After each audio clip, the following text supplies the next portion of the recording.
안녕하십니까. 조성주의 훅. 오늘은 마포에 왔습니다. 민주당 아이유 이지은 예비 후보자를 만나봤습니다. 예비 후보자인가요? 네, 안녕하세요. 지난번에 나오셨으니까 네, 뭐 네. 다음에 당연히 후보자 되시는 거 아니에요? 그러면 3년 후에 있을 선거의 네, 예비 네. 후보자. 네. 네. 그리고 무엇보다 먼저 아이유님께 죄송하다는 말씀 드리겠습니다. 아니, 아이유한테는 뭐 연락이 없어요? 없습니다. 제가 사실은 아이유님의 한 어머니뻘, 아니 이모뻘쯤 될 것 같습니다. 네. 어머니는 심하다. 이모쯤 될까요? 아니, 그리고 이 정도 홍보를 하고 다녔으면 아이유 측에서 뭔가 좀 메시지가 올만도 한데 관심이 없나 봐요. 저만 관심이 있습니다. 지금 뭐 또 다음 선거에 아마 나오실 것 같은데, 그래서 뭐 부지런히 지역구 활동도 하시고 그런 걸로 알고 있는데, 와보니까 아주 사무실이 아주 커요. 훌륭한 사무실을 네. 갖고 있어서 부럽습니다. 변호사 개업했습니다. 예, 네. 진짜 변호사 시작하셨는데 어떻게 좀 많이 활동을 하고 계세요?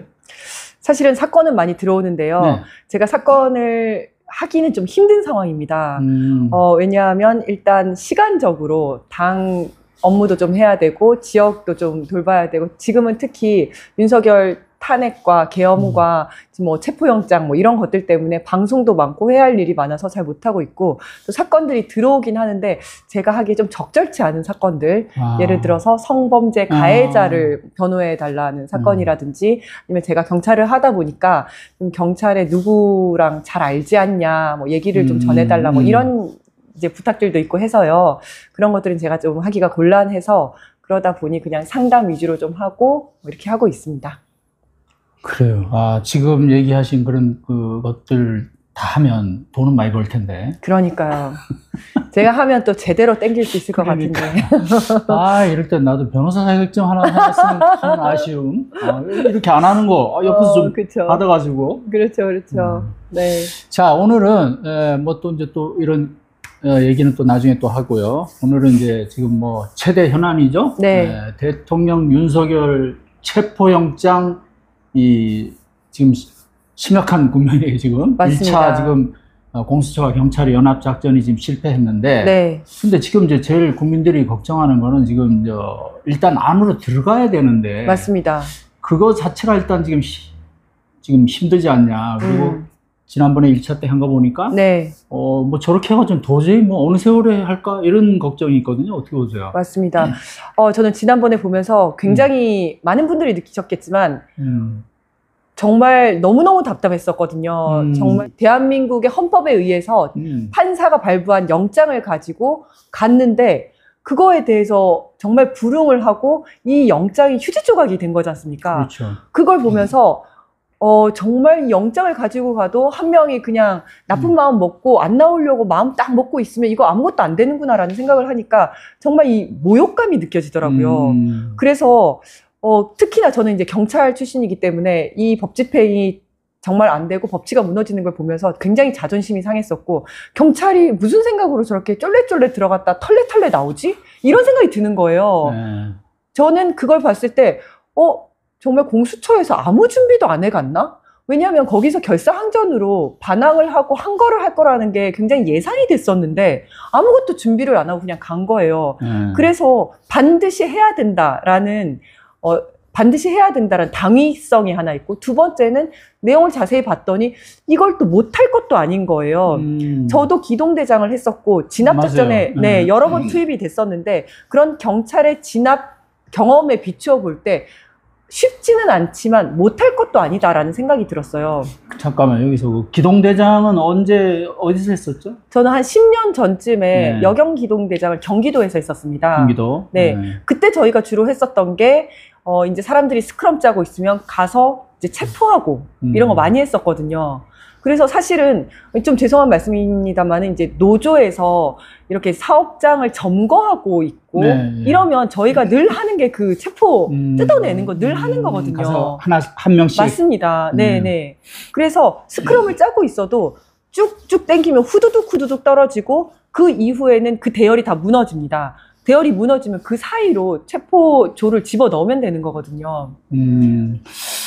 자, 그 기동대장 경험이 있으신데, 사실은 근데 이제 그때 그런 이제 대상자들하고 네. 이번 대상자들은 조금 좀 또 특별한 면이 있잖아요. 맞습니다. 뭐 어쨌든 그 경호처 인력들이라는 것이 네네. 뭐 무술과 온갖 뭐 또 훈련을 받은 사람들이죠. 훈련에 단련된 사람들, 네네. 뭐 거기다 이제 무장까지 뭐 가능하다 이런 네. 자기들 경호법에 따라서 이제 그래서 사실은 경찰 입장에서 상당히 조심스러울 수밖에 네, 없을 네. 것 같은데. 네. 자, 그럼 1차로 일단 제일 중요한 게 이제 이 진입인데, 네. 그죠? 진입을 조금 더 한번 구체적으로 설명해 주시죠. 뭐 진입 전에 또 우선 뭐 해야 네. 될 일도 있고 그런 네. 것 같은데. 저희가 이제 경찰에서 작전을 짤 때는 제일 처음에 요도라는 것을 딱 갖다 놓고 짭니다.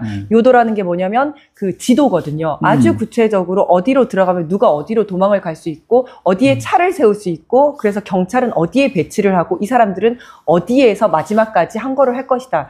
이 요도를 보면서 그거를 이야기를 합니다. 그런데 우리는 그 안을 자세히 볼 수가 없잖아요. 구글 항공맵밖에 없는 상황이에요. 그래서 저는 일단 드론을 날려서 그 구조를 파악을 해야 된다. 근데 드론이 문제가 되는 게 첫 번째 수색을 하려면 영장이 있어야 되는데 저희가 이제 수색 영장을 받았지 않습니까? 네. 두 번째는 군사 지역일 경우에는 군의 허가를 받아야 됩니다. 네. 그래서 군의 협조를 받아서 이게 어떤 비밀을 누설하지 않고 범인을 검거하는 수준에 있어서 아주 최소한의 인원만 알 수 있게 해서 그 부분을 촬영을 하면 될 것이다라고 생각을 하고요. 그 부분은 이제 군의 협조는 반드시 있어야 받아야 되는 거네요? 됩니다. 군사 지역이기 자, 때문에. 법원에서 내준 이 체포영장과 수색영장만으로는 경내 그 수색영장은 되잖아요. 근데 네, 그렇죠. 그것만으로는 안 된다는 거죠? 네. 드론을 띄워서 하려면? 네. 그래서 군의 협조를 받는 것이 가장 깔끔한 방법이다. 그리고 두 번째는 상대의 전력을 파악을 해야 됩니다.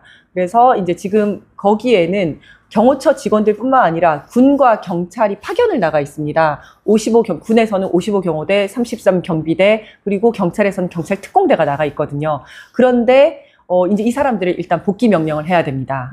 복귀 명령을 시켜야 되고, 그리고 거기에 이제 그 내부의 인력을 파악을 해야 되는데 경호처 인력이 전체 700명입니다. 그런데 이 700명이 그 안에 다 들어가 있는 것이 아니라 그 중에서 이제 뭐 행정직 직원들도 있고 또 권한대행을 경호하는 사람도 있고 전 대통령과 전 대통령의 가족들을 경호하는 사람들, 이 사람 저 사람 다 떼면 제가 봤을 때는 맥시멈 400명이다 라고 생각을 하거든요. 그리고 제가 그 전에 경호처 오래 근무한 분한테 얘기를 들어보니까 대략 진짜 그 이제 대통령 경우는 대략 한 300명 안팎 얘기하더라고요. 맞습니다. 이제 그게 좀 오래전 일이긴 한데 지금도 뭐 비슷하지 않겠냐 이렇게 얘기하던데. 비슷할 겁니다. 비슷한데 거기 아마 행정직까지 이번에 다 달라붙을 것 같아서 제가 생각할 땐 맥시멈 400명이다라고 생각을 하고요.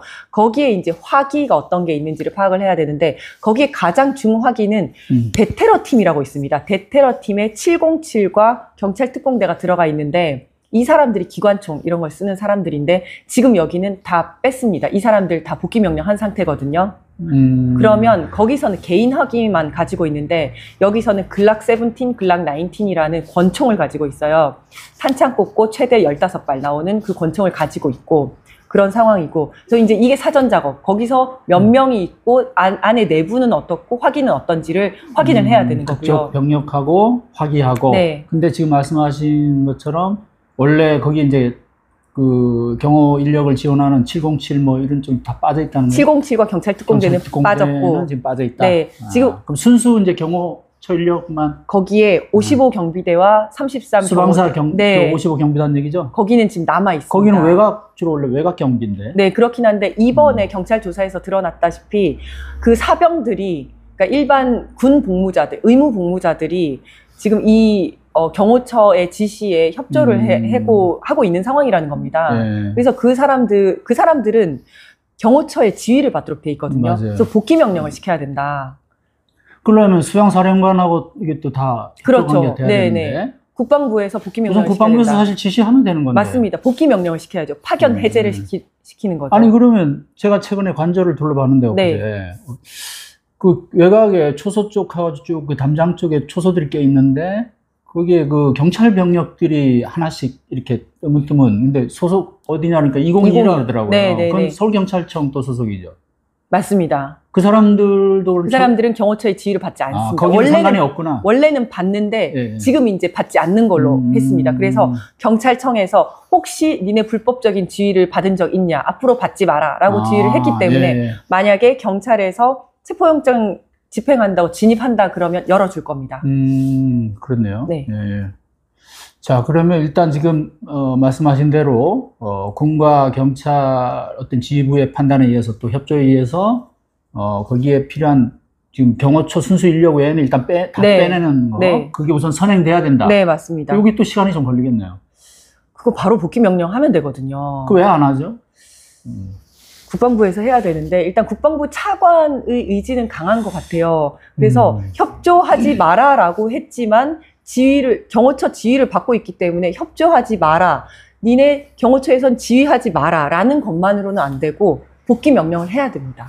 그럼 그 다음 단계가 이제 진입을 하는 본격적으로 겁니다. 이제 진입이잖아요? 네네. 진입은 어떤 순서로 해야 될 겁니까? 진입은 지난번에는 1차 저지선 그냥 뚫고 문 열고 들어갔거든요. 하지만 이번에는 1차 저지선부터 막혀 있을 겁니다. 네. 그러면 그 밖에서 맡고 있는 경호처 직원들을 다 공무집행 방해로 다 체포를 하고 그 문이 원래 자동문입니다만은 힘으로 열면 열리는 문이거든요. 그냥 쭉 열고 들어가면 됩니다. 들어가면 지금 어저께 잠깐 차벽이 해제됐다가 지금 차벽이 다시 들어가는지 모르겠는데 지난번 1차 영장 집행 시에 차벽이 4천자로 있고 1차 집행 이후에 차벽이 다시 세워졌는데 4천자로 버스를 세워놓고 앞 뒤로 이렇게 5대를 버스를 세워놨습니다. 지금요? 네. 네. 그렇게 세워놨는데 지금은 어떤지 사실 잘 모르겠어요. 근데 만약에 그렇게까지 그 차들을 세워놨으면 네. 그거 어떻게 끌어내야 돼요? 레카차로 끌어야 레카로? 됩니다. 레카로 끌어내야 되는 이유는 뭐냐면 그 사이로 경찰 기동대 버스가 들어가야 되거든요. 네, 네. 경찰 기동대 버스가 들어가야 하는 이유는 뭐냐면 스크럼을 짜고 있는 사람을 떼서 집어넣을 곳이 필요합니다. 떼봤자 가만히 냅두면 다시 가서 붙습니다. 그래서 바로 떼내서 버스에 실어서 바로바로 퍼날라야 됩니다. 밖으로 계속 퍼날라야 됩니다. 그런데 그래서 이 차벽을 끄집어내야 되는데 이거는 특수 레카차가 필요하다. 레카차로 한두 개 정도 끌어낸 다음에 경찰 특공대 장갑차가 있거든요. 랭코라고 굉장히 성능이 좋은 옆에서 수류탄이 터져도 멀쩡한 장갑차가 있어요. 서울청에 2대, 인천에 1대, 경기에 1대. 그래서 이거 제 생각엔 2-3대만 있어도 될 것 같은데 밀고 들어가면 됩니다. 왜냐면 이거 5대를 다 끌기는 힘드니까 중간에 어느 정도 공간만 내놓고 밀고 들어가고 그 뒤로 기동대 버스가 쭉쭉쭉 따라 들어가면 됩니다. 따라 들어가서 그 앞마당에 세워놓고 그 다음에 이제 여러분 이렇게 하는 거 공무집행 방해다. 이제 안에는 내란죄 피의자가 있고 체포영장 집행하러 왔다라고 이야기를 하고 근데 계속 이제 하고 있겠죠. 그 다음부터 그냥 뜯어내야 됩니다. 지금 자 이렇게 지금 말씀하신 거는 뭐 잘 될 것 같긴 한데 네. 지금 지난번에도 보면 이제 뭐 이 사람들이 그 물러나질 않고 네. 때를 지어서 이렇게 완력 시위 같은 걸 지금 하는 거잖아요. 스크럼 짜고 있죠. 네. 네. 근데 이게 지금 뜯어내는 게 쉬울 것 같지는 않은데. 저는 뜯어내는 것 자체는 어렵지 않다고 보거든요. 네. 아니 만약에 버티고 뭐 만약에 몸싸움 벌어지고 이러면 그 뜯어내는 거는요. 팔 잡고 다리 잡고 하면 후두둑 뜯어집니다. 정말로. 네. 근데 이건 이제 저항하지 않는 경우잖아요. 네네네. 아니죠. 얼마나 거세게 저항하는데요. 그래요? 다들 그렇게 저항합니다. 스크럼을 짜면. 근데 경호처장이 지금 뭐 확인은 안 됐지만 네. 실탄 사용까지 검토하라는 식으로 지금 얘기가 나왔다는 거예요. 그렇죠. 그리고 이제 경호처법에 의하면 원래는 가능해요. 그렇죠. 대통령 위의 상황이라고 판단할 때. 근데 이제 이번 경우에는 사실은 경호처법 위에 경호법 위에 우리가 형사소송법, 헌법 그렇죠. 위에서 집행하는 거잖아요. 네네. 그럼에도 이 사람들은 지금 뭐 그게 잘못됐다. 영장 자체를 지금 인정을 맞습니다. 안 하니까. 네네네. 그러면 우려스러운 게 이제 그런 거라는 거죠. 그 공수처도 이제 그런 부분을 뭐 불상사 자꾸 우려 뭐 이렇게 얘기를 하는데 우리가 생각하는 선 이상으로 대항을 할 경우도 대비를 해야 되지 않나. 제가 그래서 압도적인 화력과 압도적인 숫자가 필요하다. 맞아요. 지난번에 너무 적었죠. 그럼요. 그 사람들이 200명이 스크럼 짜고 있었는데 100명이 앞에 있었잖아요. 그러면 안 되는 거죠. 그리고 200명이 있는데 앞에 한 200-300명 있다? 이렇게 하면 뭔가 되겠는데? 라는 생각을 하면 이 사람들이 반항을 할 거란 말이에요. 그게 아니라 딱 스크럼 짜고 있는데 그 앞에 수천 명이 있다고 생각을 하면 안 되겠다. 이런 생각을 할 거예요. 그냥 나는 안 되겠지만 어쨌든 마지막까지 최선을 다하자. 이 정도로 하도록, 그러니까 포기를 좀 하도록 만들어야 되고, 또 한 가지는 원래 이 사람들이 정신무장이 굉장히 잘 된 사람이고 충성심이 강한 사람이고 정말로 대통령을 위해서 목숨까지 내놓겠다 이런 사람들이에요. 그런데 제가 얘기를 듣기로는 지금 좀 흔들리고 있거든요. 내부에서 제보가 계속 나가고 있잖아요. 그러게요. 요즘 시대 그죠? 네, 내부에서 제보가 나가고 있고 이거는 이 사람들이 좀 흔들리고 있다는 말이고 그리고 어저께 체포영장 집행을 하지 않겠다라는 얘기가 나온 다음에 관저문이 저녁에 열렸어요. 열리고 차들이 나왔거든요. 근데 내부에서? 내부에서 차들이 혹시 나왔어요. 빠져나간 거 아니에요? 그러진 않았을 걸로 생각을 해요. 지금 일부 보도는 뭐 미확인 보도입니다만 네, 뭐 네, 네. 얼마 전부터 자꾸 그런 얘기들이 조금씩 나오는데 네, 네. 이미 뭐 빠져나간 거 빠져나갔다. 아니냐. 네? 그거 이제 빠져나간 제가 조금 이따 말씀을 드리고 네, 네. 그때 나간 차량들이 경호 차량들이 조금 나갔거든요. 경호원들이 쓰는 차량들이 나갔는데 제가 봤을 때는 그 차량들이 생필품을 사러 갔을 가능성이 높아요. 3일 동안 그 안에 갇혀 있었거든요. 네. 그리고 영장이 다시 재발부돼서 집행이 되면 또 며칠 동안 갇혀 있을 거니까 생필품을 사러 나갔다가 왔을 것이다. 실제로 생필품을 사러 갔다 온 직원이 이런 얘기를 했대요. 너무 현타가 온다. 내가 이러려고 경호관이 됐나. 그러니까 그 안에서는 불만들이 조금씩 생기고 있는데 초강경파들이 아주 강하게 분위기를 잡고 있어서 어떻게 할 수 없는 분위기라는 거예요. 그래서 와, 이 사람들 굉장히 충성심 강하고 정신무장 잘 된 사람들이지만 흔들리고 있다라는 생각이 들었거든요. 그 앞에 가서 저는 이제 보통 이제 선무방송 같은 거 경찰에서는 하는데 그런 것도 해야 된다고 생각해요. 여러분 가족을 생각해야 된다. 여러분이 지금 바로 손들고 나올 수는 없겠지만 여기에 강력하게 항거하지 않고 순순히 응한다면 우리가 체포할 때 순순히 응한다면 그런 것들이 분명히 반영이 될 것이다. 이렇게 해서 저항 의지를 꺾어야 되고 그리고 압도적인 화력이 또 필요한데 너무 다행스럽게도 여기서 경호처에서 가장 화력이 센 조직이 대테러팀이에요. 네. 아까 말씀드린 것처럼 대테러팀에는 707, 군 707과 경찰 특공대가 기관총 같은 거 쏠 수 있게 돼 있거든요. 네. 근데 그 팀은 지금 다 복귀했어요. 네. 그런데 경찰에서는 특공대가 있잖아요. 전국에 800명, 지금 가용 인력 400명, 서울, 인천, 경기 지금 다 모아도 150명 가능하거든요. 그 중에 한 100명만 와도 된다고 생각해요. 그 중화기로 무장을 한 그 사람들과 압도적인 인해 전술로 가서 아, 우리 3,400명 여기 이러고 있지만 안 되겠구나라는 생각을 하도록 만들고 그리고 또 중요한 게 총을 발표하려면 지시가 있어야지 총을 발표합니다. 네. 그냥 내가 봐서 아무렇게나 총을 못 쏘거든요. 저는 무전 지시를 못 듣도록 해야 된다. 지금 가장 위험한 사람이 뭐 3명 이야기가 나오는데 박종준 처장, 네. 김성훈 차장, 그리고 이름 까먹었다. 이광우 본부장 이렇게 3명을 이야기를 합니다. 근데 이 사람들이 그전에는 앞에 나와서 이야기를 했었어요. 그런데 그때 정말 잘못했었던 게 그 사람들 그때 현행범 체포했었어야 했거든요. 근데 못했잖아요. 네. 이번에는 이 사람들이 자기들 체포될까봐 앞에 안 나와 있을 것 같아요. 뒤에서 무전으로 지시할 거거든요. 하다가 밀릴 것 같으면 야 버텨 하다가 뭐 총 쏴, 발사해, 아니면 발포해 이런 명령들을 할 거예요. 그 명령들을 못 듣게 해야 된다. 그래서 통신을 교란시키거나 무전을 못 듣게 해야 되는데 뭐 이거는 제가 좀 뭐 생각하는 방식들이 좀 있긴 한데 어쨌든 그 무전 지시를 못 받게 해야 된다. 아니 이번 그 진압 체포팀에 같이 합류를 하지 그랬어요.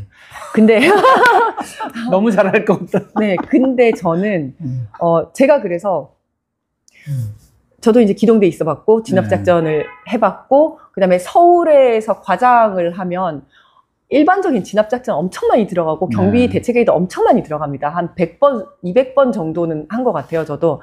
그러다 보니까 제가 봤을 때 쉽지는 않지만 그렇다고 우리가 못할 것도 아닌데? 라는 생각이 드는 거예요. 그래서 제가 방송에서 얘기를 했더니 여기저기서 특공대 팀장들이 전화가 와서 우리 이런 방법이 있어요. 우리 그런 거 되게 많이 해봤다. 우리는 뭐 외국에서도 뭐 했었고 막 이제 이런 얘기들을 많이 해주더라고요. 네. 그러면서 거기서 이제 좀 더 보충이 돼서 제가 이제 그 안을 만들었거든요. 네. 어제 페북에 넣은 안들이 저의 경험과 특공대 팀장들, 기동대 사람들 얘기를 들어서 제가 만든 안인데 저는 경찰청에 있는 경비 전문 뭐 국장이나 부장이나 진압 전문이 봤을 때는 이거보다 훨씬 잘할 거라고 생각해요. 이거 보면서 에이 이렇게까지 할 필요 없어. 내지는 특공대 여기다 박으면 되지. 아니면 기동대 몇 개 이렇게 쓰면 되지. 그분들 저보다 훨씬 전문가거든요.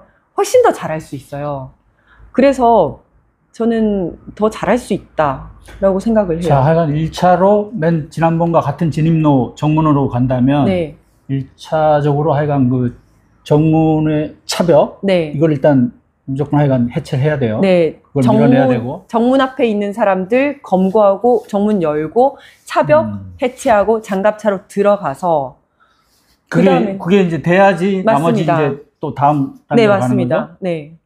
그 과정에 아마 지금 강경파 말씀하셨는데 그 사람들이 계속 이런 태도를 계속 고수한다면 네. 그리고 부하들이 들을 수밖에 없는 그런 상황이라면 뭔가 좀 충돌은 예상을 해야 될 것 같아요. 네. 그죠? 그런데 저는 총기를 쉽사리 쓰지는 못할 것이다. 총기를 쉽사리 쓰지는 쉽지 않을 근데 지금 것이다. 모든 가능성이 대비해야 돼요. 맞습니다. 지금 우리가 늘 보면 이 윤석열이라는 사람이 네. 우리의 어떤 상상 이상이에요. 네. 훨씬 뛰어넘기 맞습니다. 때문에 또 그런데 그런 사람을 지금 지킨다고 박종정 같은 사람 지금 완전 보니까 뭐 여기 거의 뭐 확신범이에요. 네. 네? 뭐 또 어떤 짓을 할지도 모르는 그런 걱정이 좀 있어요, 사실은. 그리고 제가 듣기로는 이광우 본부장도 평소에도 야, 우리는 대한민국 경호관이야. 우리는 뭐든지 할 수 있어. 대통령을 위해서 목숨도 내놔야 돼. 안 되면 총 쏴버려라는 이야기를 입에 달고 사는 사람이라고 하거든요. 그렇고 그래서 제가 아까 무전을 못 듣게 해야 된다. 왜냐면 발포를 아무나 발포를 못 하게 해요. 발포 지시가 있어야 하거든요. 무전으로 발포하라라는 이야기가 있고 검거하라라는 이야기가 있어야지 검거도 할 수 있고 발포도 할 수 있어요. 그 지시를 못 듣게 하려면 이 사람들 다 이어폰 꽂고 있거든요. 스크럼 짜고 있을 때 가서 이어폰을 다 잘라야 되나. 왜냐하면 경찰 무전기는 이게 이제 디지털 형식이어가지고 이렇게 뚫리기도 하고 하는데 거의 아날로그 형식이어서 뚫리지도 않아요. 우리가 훔쳐서 들을 수도 없고 교란시키기도 굉장히 힘든 상황이고 그래서 이런 생각도 했어요. 헬기가 엄청 시끄럽거든요. 가까이 가면 무전이 안 들려요. 네, 그래서 헬기를 가까이 내려서 시끄럽게 해서 무전을 못 듣게 해야 되나? 뭐 이런 생각도 들고. 헬기. 자, 그러면 거기가 군사보호구역인데 헬기가 들어가는 것도 역시 또 군의 협조가 필요하겠어요. 협조가 필요합니다. 예. 그런데 이제 이거는 검거기 때문에 군의 협조는 필요하겠지만 헬기는 검거 작전이니까 좀 더 가능할 거라고 보고요. 근데 이제 제가 헬기에 대해서도 이제 많은 분들이 야, 헬기도 같이 가야 되는 거 아니야? 입체적으로 가야 되는 거 아니야? 라고 하는데 헬기는 조금 조심스러운 게 헬기는 기상과 그 지형 지물의 영향을 굉장히 많이 받습니다. 그래서 눈이 오거나 바람이 많이 불어도 하기가 위험하고 또 이제 헬기는 레페를 타고 거기 이제 헬기를 세울 때가 헬기 착륙할 수 있는 데가 없다고 하더라고요. 그러면 헬기를 세워놓고 레페를 타고 내려가야 되는데 레페를 타고 내려가면 한두 명씩 떨어집니다. 그럼 대거 갈 수 없기 때문에 오히려 떨어질 때 잡힐 수가 있어요. 좀 더 위험하다. 그래서 헬기는 위력과시용 또는 소리 아니면 그 이제 바람을 엄청 일으키니까 그런 용으로 활용을 하는 게 좋고 실제로 활용하기는 좀 힘들지 않을까. 거기가 이제 대법원장 공간도 있고 국회의장 공간도 있고 대통령 공간이 각각 독립된 공간으로 크게 형성돼 있단 말이에요. 매봉산이 뒤에 역사하고 있고 제 생각에는 헬기 하나 정도는 뭐 충분히 착륙할 공간이 있을 것 같은데. 제가 확실하지 않은데 그래서 저희가 그 현장을 안 가봐가지고 내부를 가보질 않아서 국가 원수가 있기 때문에 아마 그 정도의 시설은 뭐 과거에는 없었을지도 몰라요. 외교부 장관 지금 외교부 장관 공간을 지금 쓰고 있잖아요. 쓰는 거잖아요. 그걸 이제 개조해서. 그때는 뭐 그럴 필요가 없었는지 몰라도 지금 국가 원수가 들어가 있기 때문에 비상시를 대비해서 저는 만들어 놨을 것 같은데. 이게 또 급하게 만들어서 없다는 얘기도 있고. 뭐 뭐든지 막 그냥 즉흥적으로 하는 사람들이라서. 그래서 그 내부를 좀 확인을 해야 될 것 같아요. 정말 그 내부 구조를 좀 확인해야 될 것 같아요. 드론이 들어가면 또 드론 또 격추하는 거 아니에요? 그럴 수도 있죠. 권총으로 격추하기가 쉽지가 않을 것 같은데. 어쨌든 뭐 이 사람들 또 사격술 하나는 다들 또 뭐 끝내준다고 그러니까 그런 가능성도 또 대비는 해야 될 것 같아요. 네. 드론 또 헬기도 물론 이제 무장된 헬기가 가야겠죠. 위에 무장하고 있는 특공대가 있는 거죠. 그러니까 어쨌든 뭐 그렇게까지 막 진짜 뭐 자칫하면 뭐 내란도 아니고 그죠? 뭐 그런 반란군이잖아요, 완전히 거기 있는 사람들. 그렇죠. 총을 가지고 화기를 가지고. 그러니까 지휘부야 그런 어떤 확신범들 진짜 그 법에 위반되는 걸 알면서도 그렇게 하는 사람들은 당연히 뭐 현행범 체포돼야 되고 나중에 재판에 가서 뭐 유죄도 선고받고 해야 되니 그 밑에 일반 직원들은 사실 무슨 죄입니까 그게? 맞습니다. 그죠? 네. 그럼 졸지에 다 같이 반란군이 되는 거 아니에요? 그러면? 그렇죠. 그래서 제가 한 며칠 전에 그쪽이랑 이야기를 했을 때는 아, 왜 우리 갖고 이런지 모르겠어 라고 하면서도 그래도 우리는 우리 할 일 해야지 이렇게 얘기를 하더라고요. 직업적인 그런. 네. 그리고 실제로 이 사람들은 뭐 충성심도 강할 뿐만 아니라 이제 굉장히 그렇게 훈련을 많이 받아왔어요. 그러니까 대통령을 위해서 죽는 거를 영광이라고 생각을 하고 보통 총소리가 꽉 나면 우리가 본능적으로 몸을 숙이잖아요. 네. 이 사람들은 몸을 벌리는 본능에 거스르는 훈련을 계속 해왔어요. 내가 대통령을 막기 위해서. 그런 훈련을 해왔고 그리고 대통령 경호법이 헌법만큼이나 높다고 생각을 하는 사람들이에요.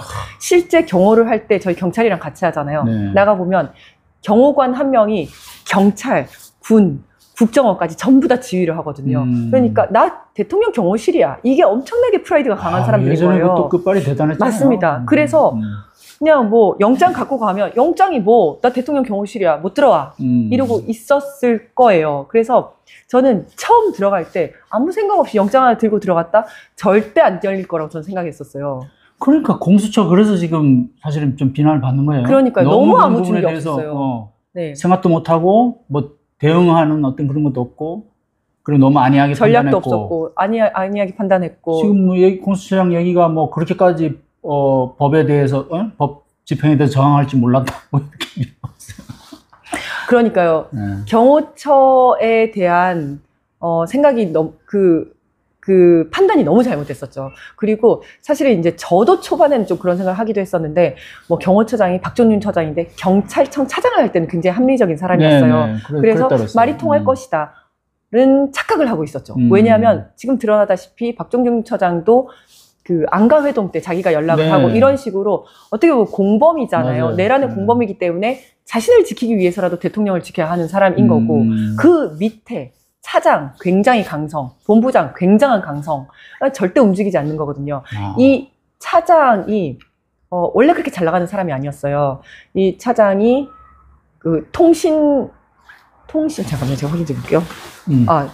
통신병과 차장이 통신병과였었는데 그렇게 잘 나가지 않았었는데 대통령실을 이전을 하면서 김용현의 눈에 들어서 그때부터 승진을 쭉쭉 하기 시작했고 윤석열하고는 같이 술도 마시고 하면서 이제 뭐 술 접대도 하고 무슨 술 상무도 하고 하면서 굉장히 눈에 들은 사람. 그래서 경호관 5기인데 사기 선배들을 제치고 차장이 된 사람.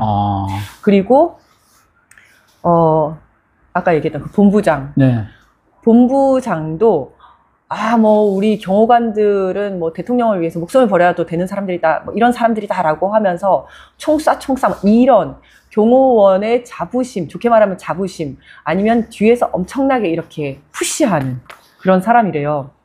그리고 둘 다 그렇게 그전에는 잘 나가지 못했었는데 이번에 윤석열이 완전 신임을 하면서 쭉쭉쭉 땡겨가지고 이 사람들이 절대적인 충성을 얻어냈다는 거예요. 그러니까 별로 잘 나가지 못했는데 이렇게 자신을 특별하게 승진도 그렇죠. 시켜주고 하니까 네. 얼마나 절대적인 충성을 하겠어요. 근데 이제 그런 강성들이 버티고 있었던 거죠. 그런데 그렇다는 거를 전혀 모르고 들어가면 문 열어줄 것이다 이렇게 생각을 했었으니 완전 판단 착오였었죠.